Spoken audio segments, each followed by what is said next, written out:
Hello friends and welcome. I'm Keck with Builderall, your information products training and support specialist. Welcome to today's live broadcast. Today is Monday. You know what that means? Motivation Monday. That's right. Time to get our mindset straight for success in business and in life. Look forward to bringing you another fun, super cool book review today. Put myself in the corner today. We're going to talk about happy for no reason. That sounds fun. Who wants to be happy for no reason? I sure do.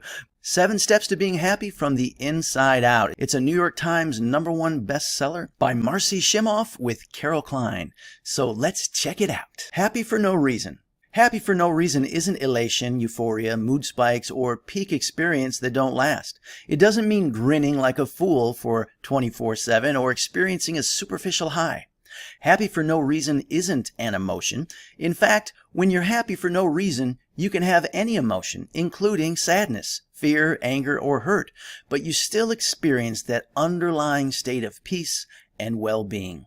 When you're happy for no reason, you bring happiness to your outer experiences rather than trying to extract happiness from them. You don't need to manipulate the world around you to try to make yourself happy. You live from happiness rather than for happiness. Big distinction there. Quote from the book. So let's get into the big ideas from this book. Happy for no reason. The big ideas. Some not so happy. Statistics.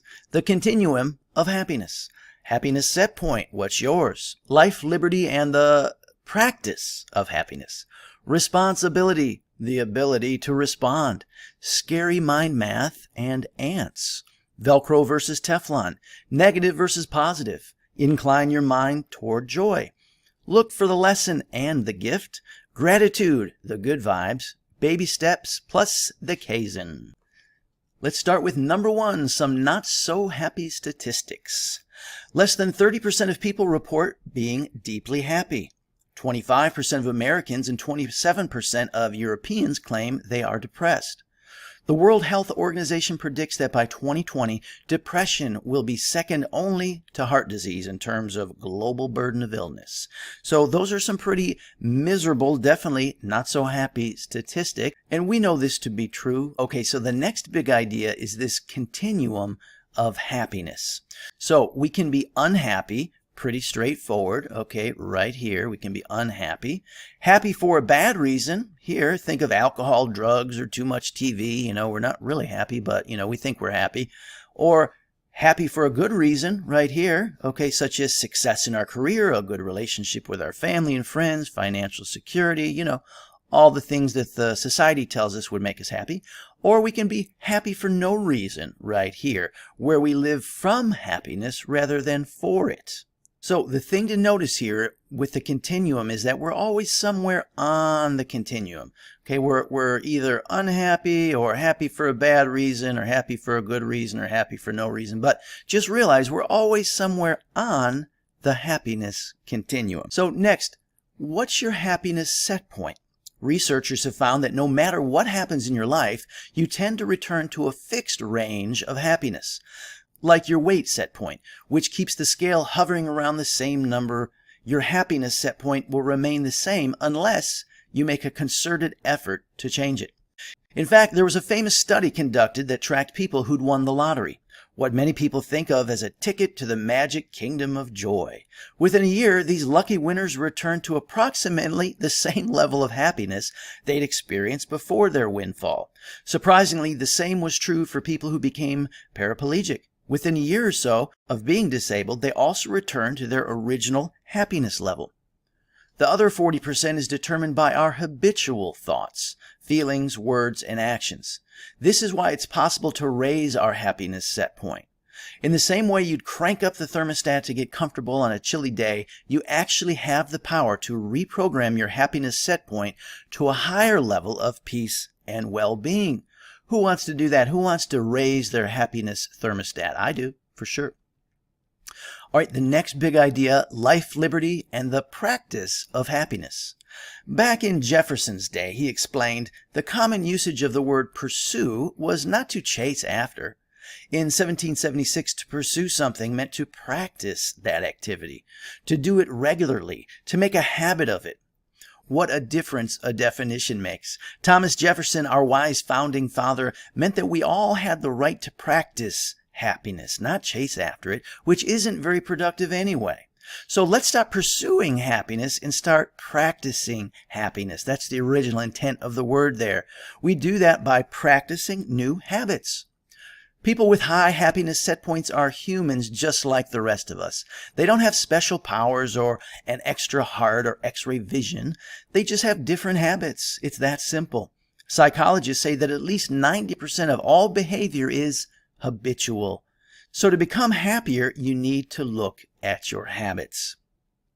The next big idea, responsibility, the ability to respond. Our ability to respond to what happens to us, our responsibility, dramatically affects our happiness. The happy 100 respond to events in their lives in a way that supports their inner peace and well-being. Are you a big ball of stimulus response, knee-jerk reflexes? Or are you developing your ability to consciously choose your response?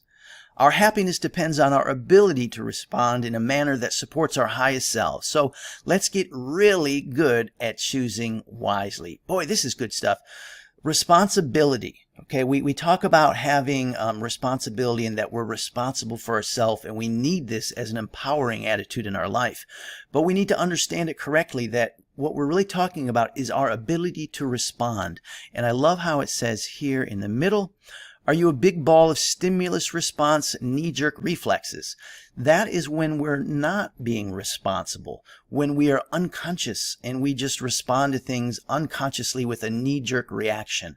Okay, we need to stop that and start having responsibility and respond consciously. Choose our responses. This is excellent. Okay, the next one, scary mind math and ants.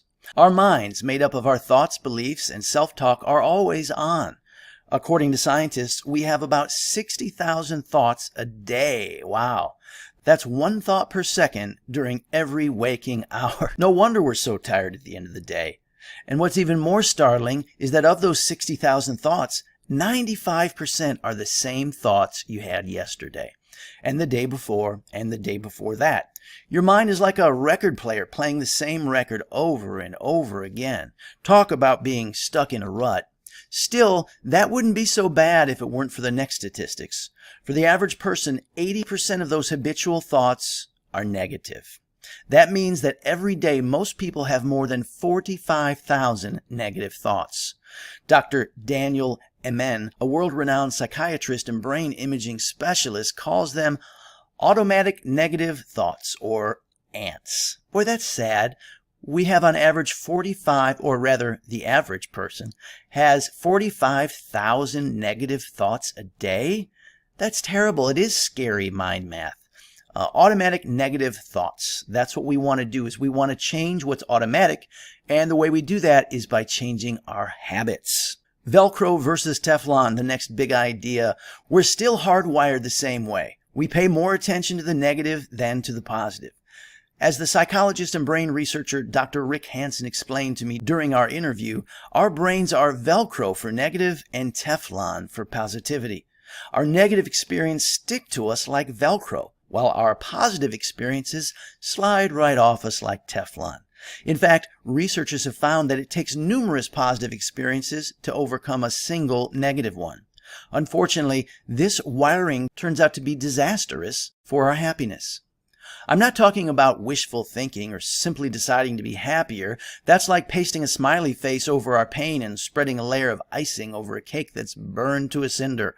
The bad stuff is still there.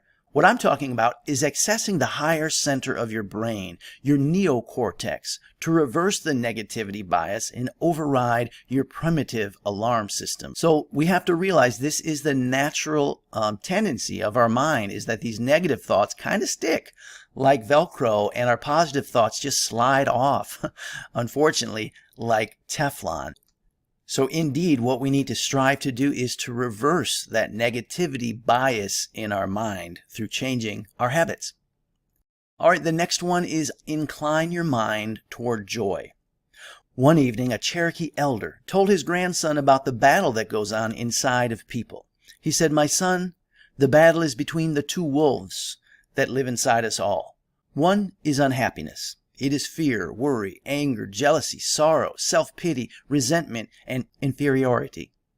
The other is happiness. It is joy, love, hope, serenity, kindness, generosity, truth, and compassion. The grandson thought about it for a minute and then asked his grandfather, "Which wolf wins?"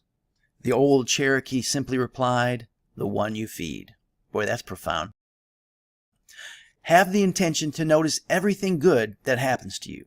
Any positive thought you have, anything you see, feel, taste, hear, or smell that brings you pleasure, a win you experience, a breakthrough in your understanding about something, an expression of your creativity.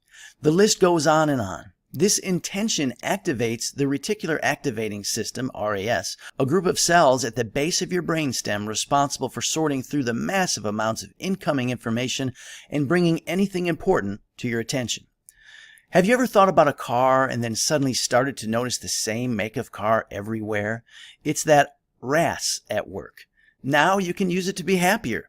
When you decide to look for the positive, your RAS makes sure that's what you see. So we have to have the intention set.